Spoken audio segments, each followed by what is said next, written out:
20대 총선 선거구 획정안이 사실상 확정되면서 예비 후보자들의 본격적인 선거운동이 시작됐습니다. 열석이 늘어나며 최대 승부처로 부상한 수도권에서는 무가 신설돼 5개의 지역구를 갖게 된 수원이 주목받고 있는데요.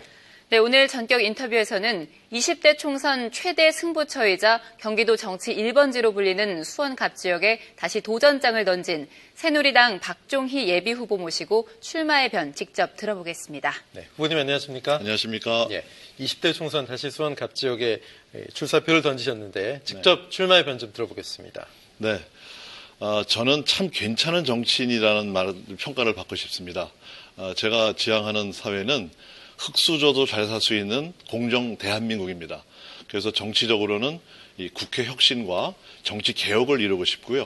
우리 수원 장안구에서는 그동안 경제가 어렵고 공공기관은 빠져나가고 굉장히 어려운 환경인데 중앙정부의 예산도 가지고 오고 도시를 다시 리모델링하고 하는 그런 작업을 통해서 잘 사는 수원을 만들고 싶습니다. 네.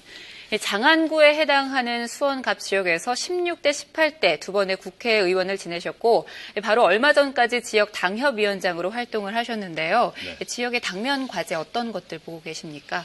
예, 수원 장안구가 경기도의 정치 1번지이고 경제의 중심이었는데 신시가지가 개발되면서 계속 개발의 후순위로 밀렸습니다. 그래서 이 도로망도 없고 철도도 없고 뭐 이런 여러 가지 열악한 환경인데요.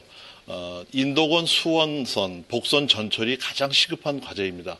이것이 지금 기본계획 수립이 돼서 확정고시가 되지 않고 설계에도 못 들어가 있습니다. 이것을 빨리 하는 게 중요하고요.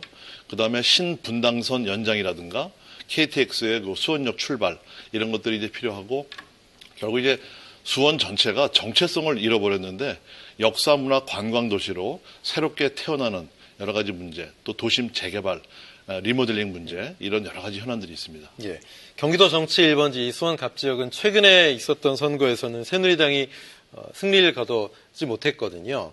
이 지역 정서가 어떻게 변하고 있다고 보십니까? 네, 제가 당협위원장을 맡고 있을 때는 5승 2패 전적을 갖고 있는데요. 제가 정치를 쉬면서 5전 5패로 이제 연전 연패를 했습니다.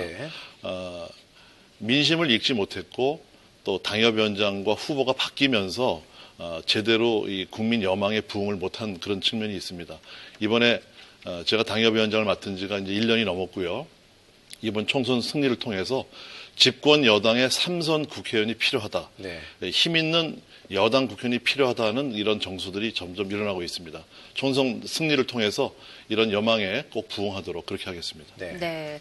이 새누리당으로서는 그간의 패배를 서력해야 하는 부담이 있을 것 같은데 같은 당 예비 후보인 김상민 의원과 벌써부터 공천 경쟁이 뜨겁습니다. 비교를 했을 때 본인이 더 총선 후보로서 적합하다라고 할 수 있는 경쟁력 어떤 게 있을까요? 네, 김상민 의원은 청년 비례대표로 이 새누리당에 들어왔고요.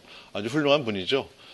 저는 또 저 나름대로 정치적 역량과 인적 네트워크가 김상민 의원보다 강하다 이렇게 생각하고 있습니다. 저는 국회직과 당직을 많이 맡았습니다. 그래서 당 대변인, 또 대표 비서실장, 또 원내 부대표 이런 것들을 쭉 했고요.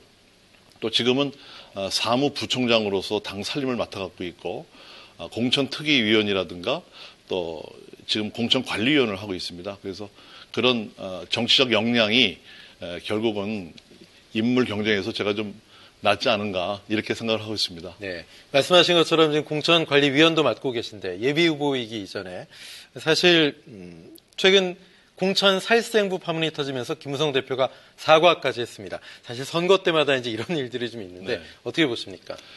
저희 새누리당의 살생부는 국민들이 갖고 있습니다.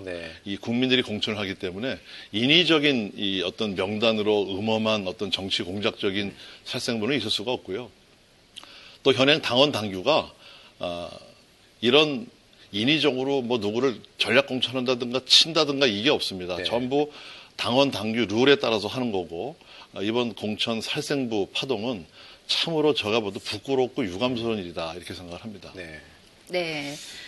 새누리당 공천 룰을 둘러싸고 계파 갈등이 갈수록 격화되는 상황에서 공천 룰 개선에 목소리를 내셨습니다. 어떤 부분에서 개선이 돼야 한다고 보시는 건가요? 저희 국민 공천제가 많은 장점에도 불구하고 준비 기간이 너무 짧았습니다. 네. 그리고 신인들에게 이름을 알릴 기회를 주지 못했거든요. 예를 들어서 현역 국회의원들은 1월 14일까지 의정보고서를 무한정 배포시키고 또 예비 후보자들의 등록 기간은 12월 13일부터 시작됐기 때문에 네.